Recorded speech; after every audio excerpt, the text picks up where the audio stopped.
Y seguimos, vamos ahora a concentrarnos en este momento que vive Chile, donde su gobierno está en un momento crucial para su futuro inmediato. Tras el rechazo a la propuesta de constitución, el compromiso con las principales fuerzas democráticas era lograr un nuevo texto constituyente, pero los partidos de derecha hasta ahora no se habían puesto de acuerdo en si respetar o no la palabra empeñada.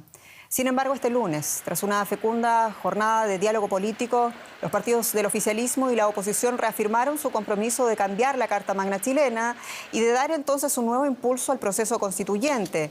El principal acuerdo es que el órgano encargado de redactar el texto será nuevamente electo en su totalidad y mantendrá su carácter paritario, pero esta vez estará acompañado de un comité de expertos. Además, la propuesta también deberá ser ratificada en las urnas por la población. Pero todavía quedan temas pendientes, sensibles también, como el sistema electoral de la Asamblea, la forma de participación de independientes y de los pueblos indígenas.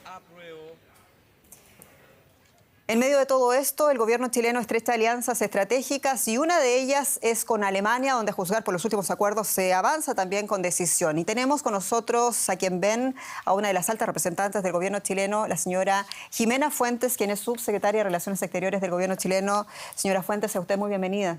Muy buenas noches, Jenny. Encantada de estar aquí en Deutsche Welle. Muchas gracias. Y comenzamos inmediatamente. No podemos abstraernos del momento político crucial que está pasando Chile. Y la pregunta que nos hacemos desde afuera, señora subsecretaria, es cómo sigue el proyecto del presidente Gabriel Boric tras el categórico triunfo del rechazo, pero también cuando la derecha se arroga el triunfo del rechazo en el último plebiscito.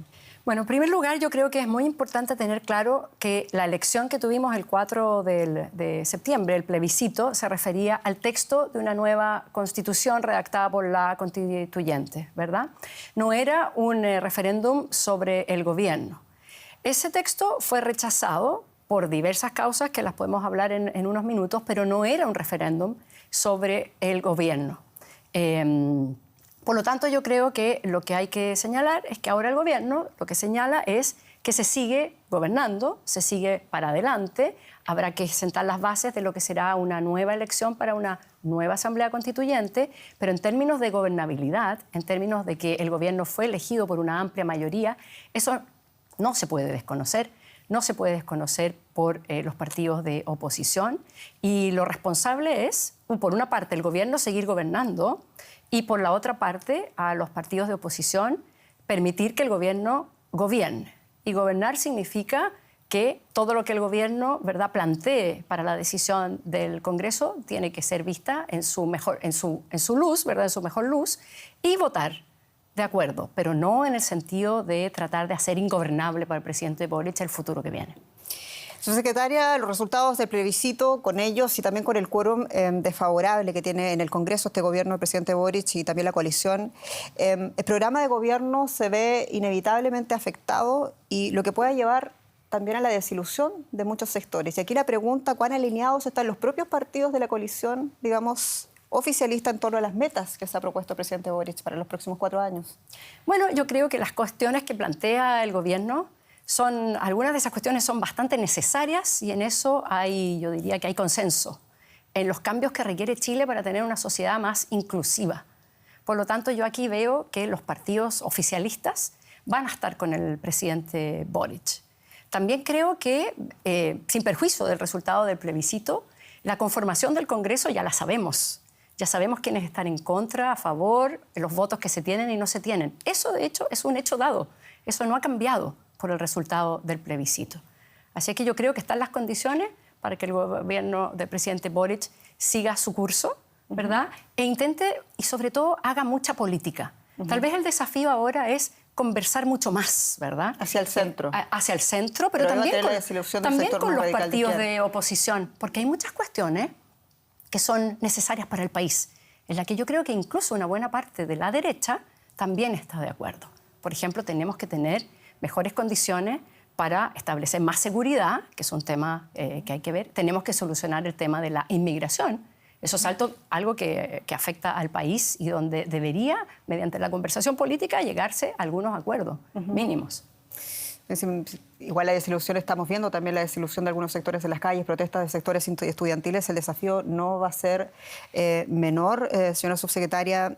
Queremos abordar también el otro punto que tiene que ver con uno de los aspectos que más nos llamó la atención aquí en Europa, en Alemania concretamente, fueron las denuncias abundantes sobre desinformación y de noticias falsas en torno al proceso de campaña electoral. Y la pregunta es, ¿qué va a hacer naturalmente el gobierno para evitar que esto pase en las próximas elecciones que le esperan a Chile prontamente? Sí. Ese yo creo que es un gran desafío. Un gran desafío porque no es solo un fenómeno que ha ocurrido en Chile. Lo hemos visto en muchas otras democracias.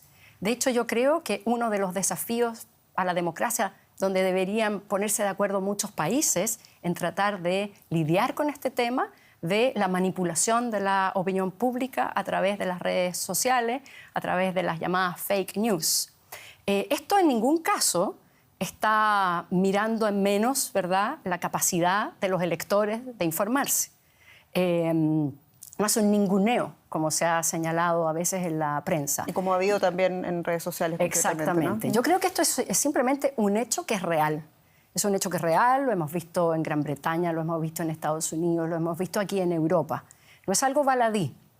Por lo tanto, yo creo que aquí se deberían concertar los países para tratar este tema de una manera de poder llegar a una solución equilibrada entre, obviamente, libertad de expresión, pero también evitando esta manipulación. Esta manipulación en la que no cae solo la gente, ¿verdad?, por mala educación, podríamos decir, por falta de elementos cognitivos. Cada uno de nosotros puede caer en esa manipulación y por lo tanto es un desafío, creo que es uno de los grandes amenazas de la democracia hoy día. Sí, también lo es para nosotros como periodistas, señora subsecretaria. Y usted está aquí en Berlín, invitada también por la ministra de Relaciones Exteriores de Alemania, la señora Annalena Baerbock, para una conferencia sobre política exterior y feminismo, donde, hay que decir, Chile se ha transformado en un referente para Alemania. Y aquí la pregunta, ¿cuáles son las novedades de esta jornada?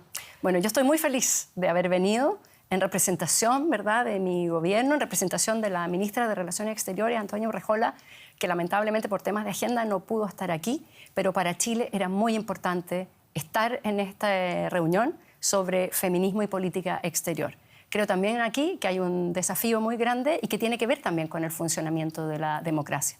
Nosotros tenemos que plantearnos una política exterior que en todos los ámbitos, en el ámbito de la cooperación, en el ámbito de operaciones de paz, en el ámbito de derechos humanos, en el ámbito de comercio, siempre ponga como un elemento central, como un eje, los derechos y el empoderamiento de la mujer. Esto tiene que ver con democracia. ¿Y eso va a seguir así pese el resultado del rechazo? Absolutamente. De hecho, es interesante en lo que usted decía recién, que al parecer ya hay un acuerdo, ¿verdad?, entre las distintas fuerzas políticas de Chile en que una nueva convención constituyente tiene que ser paritaria. Eso yo creo que hay que verlo como un éxito. Para todas las fuerzas políticas, una convención constituyente que realmente sea representativa necesariamente tiene que estar compuesta por mitad hombres, mitad mujeres. Por lo tanto, esto es un tema que llegó para quedarse. Señora Jimena Fuentes, subsecretaria de Relaciones Exteriores de Chile, muchas gracias por esta entrevista. Gracias, muchas gracias por la invitación.